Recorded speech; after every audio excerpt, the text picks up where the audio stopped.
दोस्तों नमस्कार। आपने एक कहावत सुनी होगी कि डायन भी 7 घर छोड़ती है। इसका मतलब यह है कि बुराई करने वाले की भी एक सीमा होती है। जो लोग गलत काम करते हैं उनकी भी एक सीमा होती है, कोई मर्यादा होती है। इसीलिए कहा जाता है कि जो चुड़ैल है या डायन है वो अपने आसपास जो 7 घर होते हैं उनको भी नहीं सताती। अगर उसको कुछ गलत करना होता है तो अपने पड़ोस को छोड़ के कहीं और जाती है। शायद केजरीवाल साहब ने डायन को भी अपने पैरामीटर्स में मात कर दी है। आज जो मैं आपको बताने वाला हूं वो इतना शॉकिंग है कि जब मैंने उस रिपोर्ट को पढ़ा और उस केस को पढ़ा तो ताज्जुब हुआ कि क्या कोई मुख्यमंत्री जो अपने आप को पढ़ा लिखा आईआईटी पास मुख्यमंत्री बोलता है और जो संविधान की शपथ लेता है और जो हर दूसरे दिन सुप्रीम कोर्ट और हाई कोर्ट पहुंच जाता है न्याय के लिए, क्या वो हाई कोर्ट की जमीन पे भी कब्जा कर सकता है? कभी आप सोच सकते हैं? जी हां, ये सच है। एक केस आया था सुप्रीम कोर्ट के अंदर, उसका जजमेंट कल शाम को आया है। उस पर ऑब्जर्वेशंस आई हैं सुप्रीम कोर्ट की कि जब ये कहा गया कि जो जमीन हाई कोर्ट को एलोकेट की गई थी उस पे अभी तक क्या प्रोग्रेस है, क्योंकि आपको पता है कि केसेस बहुत पेंडिंग है, जुडिशरी के पास जगह नहीं है, इंफ्रास्ट्रक्चर अपग्रेडेशन की बात हो रही है। इस हालात में दिल्ली सरकार को यह कहा गया था कि आप जुडिशरी, खासकर हाई कोर्ट जो दिल्ली का हाई कोर्ट है, उसके लिए जमीन एलोकेट करें। लेकिन अभी तक वो जमीन हाई कोर्ट को नहीं मिली। जब ये तफ्तीश हुई, सुप्रीम कोर्ट ने जब पूछा कि भाई ये क्या चल रहा है, तो सुप्रीम कोर्ट चीफ जस्टिस को भी झटका लगा। वो भी सदमे में आ गए कि यार ये हो क्या रहा है इस देश में। सामने ये जब बात आई तो उसमें यह था कि सर, एक पॉलिटिकल पार्टी ने जो जमीन दिल्ली हाई कोर्ट को एलोकेट की गई थी उस पर कब्जा कर लिया है। मैं डिटेल में जाऊंगा, उससे पहले आप इस वीडियो को शेयर करें, इस चैनल को सब्सक्राइब करें और मैं बताऊंगा कि आगे की कहानी क्या है। हद होती है कहीं पे भी निर्लज्जता की। पिछले साल सुप्रीम कोर्ट ने एक आदेश दिया था कि दिल्ली में जो इंफ्रास्ट्रक्चर है उसको अपग्रेड करना है, क्योंकि जो प्रेशर है जुडिशरी पे उसको मैनेज करना है। तो ये कहा गया कि इंफ्रास्ट्रक्चर के लिए दिल्ली सरकार जमीन एलोकेट करे। और जब जमीन एलोकेट करने की बात आती है, जो सरकारी जमीन थी जिसको एलोकेट करना था, बाद में जब तफ्तीश ये हुई कि हाई कोर्ट को वो जमीन क्यों नहीं मिली, तो पता लगा साहब, political party has encroached upon the land allocated to Delhi high court. एक पॉलिटिकल पार्टी ने अवैध कब्जा कर लिया है उस जमीन पर। और वो पॉलिटिकल पार्टी कौन है? कौन है दिल्ली में इस समय जो अवैध कब्जा करवा सकती है? पॉलिटिकल पार्टी जो सत्ता में है, और तो कोई करवा नहीं सकती। और मजे की बात ये ऐसा नहीं है कि वो उन्होंने किसी अच्छे काम के लिए किया है। सबसे इंपॉर्टेंट चीज ये है कि पॉलिटिकल पार्टी ने अपने पार्टी ऑफिस के लिए हाई कोर्ट की जमीन पे कब्जा कर लिया। और ऐसा भी नहीं कि हमें पता नहीं था। ये जब जमीन पे कब्जा हुआ, ये कैबिनेट रेजोल्यूशन पे हुआ। मतलब कि मंत्रिमंडल ने खुद उस जमीन पे, हाई कोर्ट की जमीन पे, जो सरकारी जमीन थी, उसमें पॉलिटिकल पार्टी, अपनी ही पॉलिटिकल पार्टी का ऑफिस बनाने के लिए उस जमीन पे कब्जा करवाया, वो भी थ्रू कैबिनेट। मतलब पूरा मंत्रिमंडल एक गिरोह की तरह काम कर रहा है। और इस गिरोह के सरगना कौन है? केजरीवाल। जब ये बात सामने आई तो जो चंद्रचूड़ साहब थे, जो चीफ जस्टिस ऑफ इंडिया है, उनको झटका लगा। उन्होंने कहा ये कैसे हो सकता है? How can there be a party office? You can't take the law in your own hands. जब चीफ जस्टिस ने ये कहा कि वहां पे आप पार्टी ऑफिस बना कैसे सकते हैं, आप कौन होते हैं अपने देश के कानून को अपने हाथ में लेने वाले?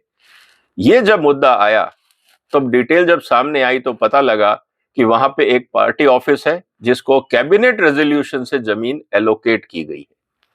तो मैं वही कह रहा हूं कि ये मंत्रिमंडल है या एक गिरोह है। अब ये बात भी ताजुब होती है। इसके बाद उन्होंने ये कहा कि सर, ये जो जमीन थी पहले ये एक बंगला थी जहां पे मंत्री रहते थे। उसके बाद इसके ऊपर एक पॉलिटिकल पार्टी ने कब्जा कर लिया।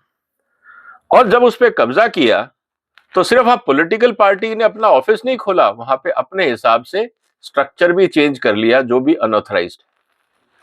मतलब कि गैर कानूनी कब्जा और गैर कानूनी कंस्ट्रक्शन वो भी मंत्रिमंडल के इशारे पर चीफ मिनिस्टर की अध्यक्षता में। ये है आज सुप्रीम कोर्ट के सामने हकीकत।